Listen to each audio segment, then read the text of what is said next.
And today, we're going to talk about the Flyers centers. Mm-hmm.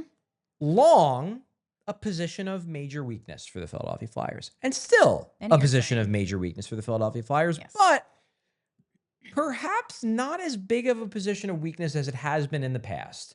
And I want to talk about the idea that maybe, while the Flyers centers are clearly not good enough to win anything major, anything meaningful. We know that. We know they don't have a 1C in the here and now, nor do they have a clear-cut 1C for the long term. But is it possible that maybe, out of our general frustration with the lack of a clear-cut solution for the long-term 1C problem, that perhaps we are underrating a bit the centers that they do have? And this came to me because Travis Yost, TSN's Travis Yost, who's more of an analytics type guy, he's been ranking every team and their position groups in tiers. Yes. He did the goalies, he did the defensemen, he did the wingers, now he's done the centers. And for the centers, I think I was expecting the Flyers to be, dead last. Like, obviously, they're the worst centers in the league. Yeah. He has them in tier 4, which, not good. It's not good enough. No. But it's not the worst. He has them in a tier with teams like the Ducks, the Bruins, the Flames, the Blue Jackets, the Red Wings, the Sharks, the Kraken, and he has them above the Montreal Canadiens and the Nashville Predators. So I want to talk to you about whether we agree with this. Okay. Is it possible that in our frustration with the Flyers' future center plan, that we are underrating their current centers, that, hey, they're not that bad? So maybe. I think that generally Flyers fans do have a bit of a historical habit of underrating dudes that we currently have and overrating dudes that are coming in the future. Especially since the team's gotten mediocre. Yeah. Maybe in the 90s and 2000s, we did the opposite. It's like, all of our players are awesome. Everybody else stinks. In the last, 10, 15 years, this is what we've been doing. What I find super interesting about this list and this ranking is not so much that the Flyers are in tier 4. Okay. Because I kind of think that's fair. I don't think they're hideously bad. But they're also not great. Yeah. So 4, okay.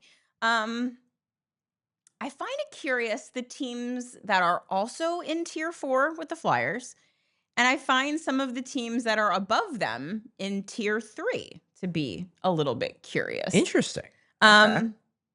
Just because based on, and I guess I don't really know Yost's thought process, like what metric he was going by, if this was just like nothing but production and analytics and that kind of stuff. It seems like it's a little bit of everything, but obviously being an analytics guy, he's going to pay attention to the numbers. It's surprising to me that the Flyers are considered equal to the Ducks and the Sharks. Okay. At the center position. Okay. Just given the kids that they have those positions. That is fair. I think the Ducks and the Sharks absolutely have a better long-term outlook at center. You would think, right? Like the Ducks have Leo Carlson. They have Mason McTavish, so they're apparently feuding with him. They have Roger McQueen, who they took in this past draft. The Sharks have Macklin Celebrini, who looks like a potential superstar. Yeah. They just drafted Michael Misa. They have Will Smith. So yeah, their situations are certainly much better for the future. I would guess he's more looking at this year. Okay. And then I find it curious that I feel like you could have a discussion about a number of these teams, but the ones that stick out to me are the Sabres and the Blackhawks. Okay. As being better enough than the Flyers at center, that they're a full tier up. Okay. Fair. Because after Bedard, who I feel like if you really want to be a hot take artist, you could say maybe he's a wing. Yeah. People have discussed that, to be sure. After Bedard, there's not much happening in Chicago. They like Frank Nazar. He did just get a big contract a few days ago. Yeah. But I do agree that I think this is more of a criticism of less about the Flyers and it's more about the Sharks. Where it's like if you're gonna put the Sharks in tier 4, I don't know how you can say the Blackhawks are tier 3 unless you're making the case that you think Bedard is way better than Celebrini. And right now, he's not. No, he's not. So I guess this is Travis guessing that Bedard will eventually be better than Celebrini. Yeah. I don't know if I buy that. I think I agree with you. I think that if you're putting San Jose in tier 4, you have to put Chicago in tier 4 too. Yeah.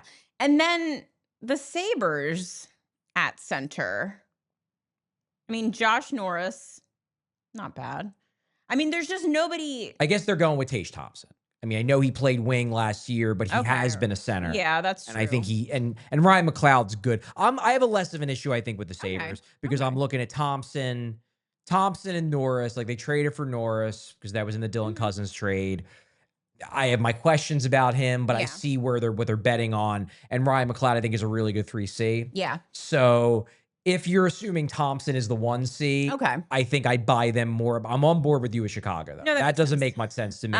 If you had San Jose in tier 3, I would buy Chicago in tier 3. Okay. But if you're putting San Jose in tier 4, like, I think they're right now, if you put a gun to my head, I think I might say I have more faith that Celebrini is going to be a true superstar than Bedard right now. Yeah, I don't disagree with you. But to get back to the Flyers and how we think about them, I do think that, like, the constant discussion around the fact that they don't have a 1C and the constant criticism around the fact that a lot of people don't think they have a plan to get a 1C because in those people's minds, the only way to get it is to tank and draft. And also in those people's minds, the only way to be anywhere near a cup contender is to have that 1C. Right. And if you don't have a plan for it, then it's kind of like, you're never going to be good. What are you even doing? I think that the fact that discussion has kind of dominated the Flyers media landscape for the last year or two. Fair. And, like, honestly, with good reason, it is a problem that needs to be solved.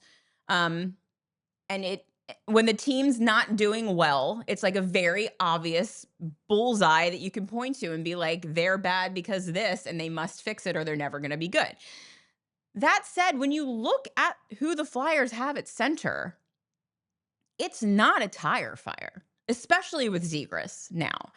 Even if you just assume he'll be a fine 2C, like if that's all he ends up being for the Flyers, that's still, like, the center depth for the Flyers is still not that bad, especially now after this most recent draft and you factor Jet into it. Like, I do think that, like, the panic that Flyers fans have had over the Flyers center situation is a little bit overblown based on what we've actually got. I think that's fair. I think you look at the guys they have. Trevor Zegras, Sean Couturier, Noah Cates, Christian Dvorak. Yeah.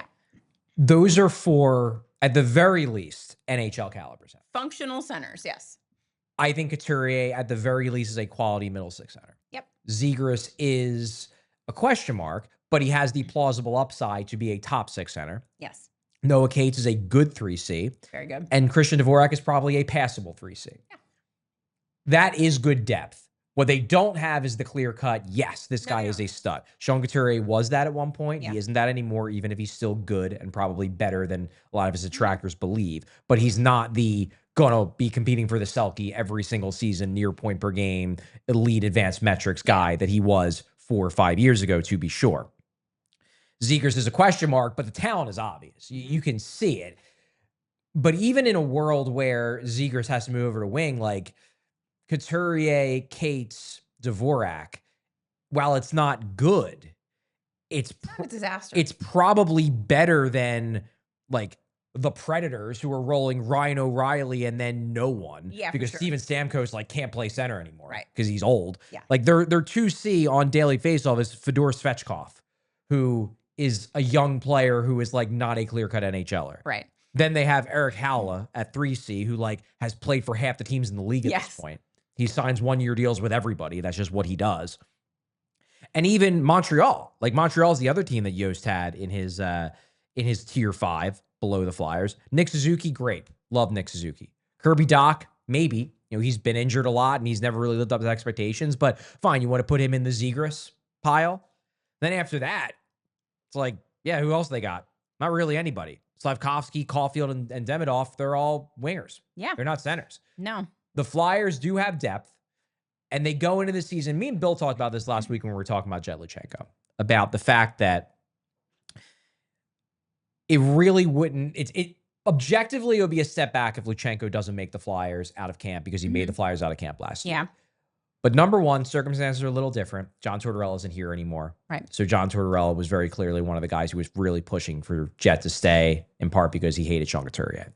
But also, the center depth this year is just better going into camp. Last year, going into last year's camp, you had Sean Couturier coming off an awful final 2.5 months of the year. You had Noah Cates, who played wing most of the previous year. Yes. It was basically what? You had Morgan Frost.